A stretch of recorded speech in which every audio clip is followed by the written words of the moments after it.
किसी ने क्या खूब कहा है, बुद्धिमान लोगों को जितने अवसर मिलते हैं उससे ज्यादा अवसर बनाते हैं। नमस्कार दोस्तों, मेरा नाम प्रेम प्रकाश पांडे है। आज अपने चैनल पर एक नई बेहतरीन प्रेरणादायक कहानी लेकर के आया हूँ। आज की कहानी से हम सीखेंगे कि अपनी बुद्धिमत्ता के बल पर एक रंक भी राजा की तरह रह सकता है, या कहें कि वो भी अपनी किस्मत बदल सकता है। तो चलिए, चैनल को सब्सक्राइब नहीं किया है, सब्सक्राइब कर लीजिए और सुनते हैं आज की कहानी, जिसका शीर्षक है बुद्धिमान साधु। किसी राजमहल के द्वार पर एक साधु आया और द्वारपाल से बोला कि भीतर जाकर राजा से कहे कि उनका भाई आया है। द्वारपाल ने समझा कि शायद ये कोई दूर के रिश्ते में राजा का भाई हो, जो संन्यास लेकर साधुओं की तरह रह रहा हो। सूचना मिलने पर राजा मुस्कुराया और साधु को भीतर बुलाकर अपने पास बैठा लिया। साधु ने पूछा, कहो अनुज, क्या हाल चाल है तुम्हारे? मैं ठीक हूँ, आप कैसे हैं भैया? राजा बोला। साधु ने कहा, जिस महल में मैं रहता था वह पुराना और जर्जर हो गया है, कभी भी टूटकर गिर सकता है। मेरे 32 नौकर थे, वो भी एक एक करके चले गए। पांचों रानियां भी वृद्ध हो गई और अब उनसे कोई काम नहीं होता। यह सुनकर राजा ने साधु को 10 सोने के सिक्के देने का आदेश दिया।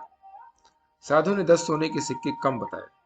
तब राजा ने कहा, इस बार राज्य में सूखा पड़ा है, आप इतने से ही संतोष कर लें। साधु बोला, मेरे साथ 7 समुंदर पार चलो, वहां सोने की खदानें हैं। मेरे पैर पड़ते ही समुद्र सूख जाएगा। मेरे पैरों की शक्ति तो आप देख ही चुके हैं। अब राजा ने साधु को 100 सोने के सिक्के देने का आदेश दिया। साधु के जाने के बाद मंत्रियों ने आश्चर्य से पूछा, क्षमा करिएगा राजन, लेकिन जहां तक हम जानते हैं आपका कोई बड़ा भाई नहीं है, फिर भी आपने इस ठग को इतना इनाम क्यों दिया? राजन ने समझाया, देखो, भाग के 2 पहलू होते हैं, राजा और रंक। इस नाते उसने मुझे भाई कहा। जर्जर महल से उसका आश्चर्य उसके बूढ़े शरीर से था। 32 नौकर उसके दांत थे और 5 वृद्ध रानियां उसकी 5 इंद्रियां हैं। समुद्र के बहाने उसने मुझे उलाहना दिया कि राजमहल में उसके पैर रखते ही मेरा राजकोष सूख जा गया, क्योंकि मैं उसे मात्र 10 सिक्के दे रहा था, जबकि मेरी हैसियत उसे सोने से तौल देने की है। इसीलिए उसकी बुद्धिमानी से प्रसन्न होकर मैंने उसे 100 सिक्के दिए और कल से मैं उसे अपना सलाहकार नियुक्त करूंगा।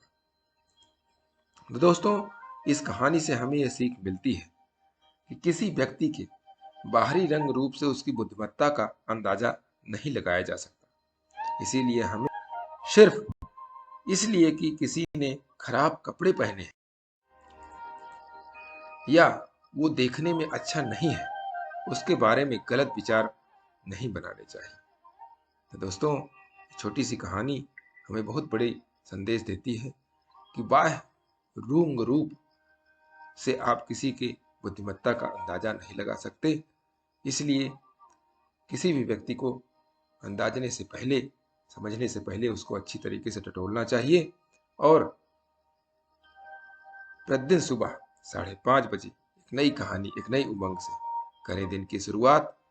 तब तक के लिए छोटों से मिले प्यार और बड़ों से मिले आशीर्वाद और भगवान के सहारे के साथ यही कहूंगा, काम तो सभी करते हैं, पर काम करो कुछ ऐसा कि उदाहरण बन जाए। छोटी सी स्टोरी आपको अच्छी लगी तो लाइक कीजिए, शेयर कीजिए अपने इष्ट मित्रों में भी, और कमेंट्स जरूर करिएगा। और चैनल को अभी तक सब्सक्राइब नहीं किया, सब्सक्राइब कर लीजिए। और नई नई बेहतरीन मोटिवेशनल स्टोरी आपको प्रत्येक सुबह 5:30 बजे मिलती रहे, इसके लिए प्रेस बेल आइकन।